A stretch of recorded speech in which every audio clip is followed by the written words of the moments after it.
இன்னொருத்தர் சும்மா ஒரு 50 ரூபாய் கொடுத்துட்டு அந்த ஆப்பிளையே நம்ம கொண்டாடுறோம். 150 ரூபாய் கொடுத்துட்டு வாழைப்பழத்தையும் ஆப்பிளையும் நம்மளே கொண்டாடுறோம். அப்படின்னா ஒரு பொருள் உலகத்தில் வருவதுன்னா ஒருவன் மற்றும் காரணம் அல்ல, பல பேர். அப்படின்னா அந்த நான் என்கின்ற மமதை இருக்கக்கூடாது.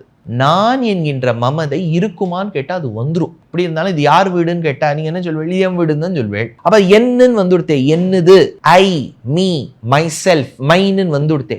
அதனால தான் பெரியோர்களுக்கு ஒரு பயம். ஒருவேளை இந்த மமதையில நான் என்னுடையதுன்னு சொன்னா நமக்கு மமதை வந்துட போறதேன்னு என்ன பண்ணுவா, அப்பா நான் எந்த காரியம் பண்ணாலும் அது நான் செய்யவில்லை, கண்ணன் என்னை செய்ய வைத்தான், நான் எனக்கு என்ன பலன் கிடைக்கிறதோ அது என்னுடைய. யாழி வாகனம் அதுல எழுந்தருளி உலகத்தாருக்கு தான் அனுகிரகம் பண்ணுகிறான்.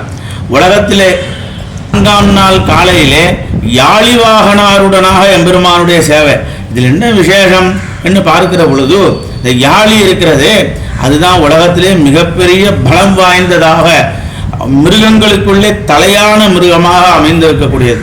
அது ஒரு யானையே அதுக்கு இடத்துல ஒரு சின்ன வஸ்துவாக தெரியுதுன்னா அது சிம்ம முகத்தோட அது இருக்கிற நிலையை பார்த்து அது எம்பெருமான்கிட்ட அடங்கி உடங்கி அதுக்கு மேல எம்பெருமான் ஆரோகித்து வருகிறான்னா அது அடங்கி இருக்கும்படியான நிலைன்னா இவன் தேவாதி ராஜன், தெய்வங்களுக்கெல்லாம் அரசன் அப்படிங்கிறத அப்படி அது அந்த யாழி வாகனத்தின் மேல அவன் எழுந்தருளி இருக்கும்படியான அந்த காம்பீரியம் காட்டி கொடுக்கும்படியாக அமைந்திருக்கக்கூடிய அந்த வைபவம் அது 4ஆம் நாள் காலையிலே நாம் சேவிக்க பிராப்தமாக உள்ளோம்.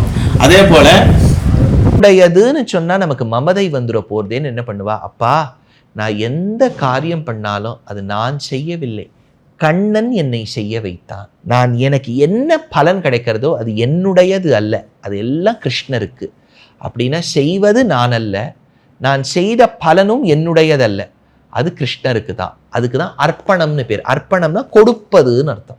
எல்லாம், எல்லாம்னா சர்வம். நான் செய்வது எதெல்லாம் இருக்கின்றதோ கிருஷ்ணருக்கு நான் அர்ப்பணிக்கிறேன். சர்வம் ஸ்ரீ கிருஷ்ணார்ப்பணம். அப்படின்னா இதுல ஒரு சும்மா வேடிக்கைக்கு சொல்றேன். இது ஒரு பாமை போடுறார் ஒருத்தர்.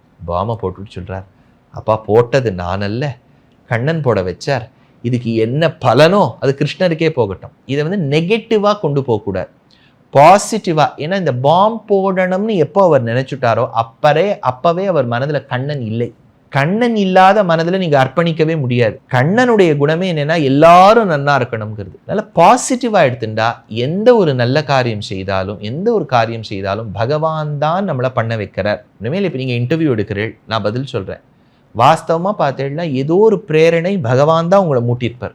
ஏதோ ஒரு பிரேரணை பகவான் தான் என்ன பதில் சொல்ல வைக்கிறார். இதுக்கு அத்தனைக்கும் காரணம் கிருஷ்ணர். அப்படிங்கிறது தான் சர்வம் ஸ்ரீ கிருஷ்ணார்ப்பணம்.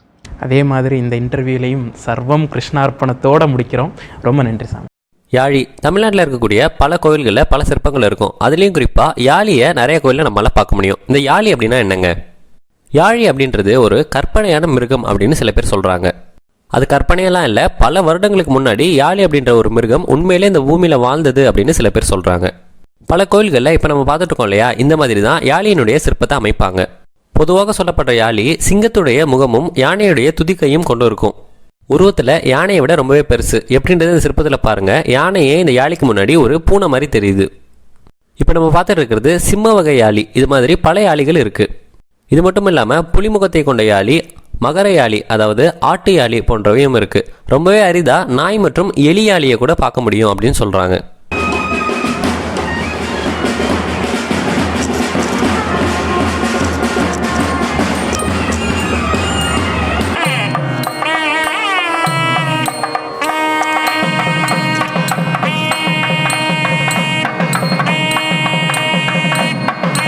சப்ஸ்கிரைப் பண்ணுங்க.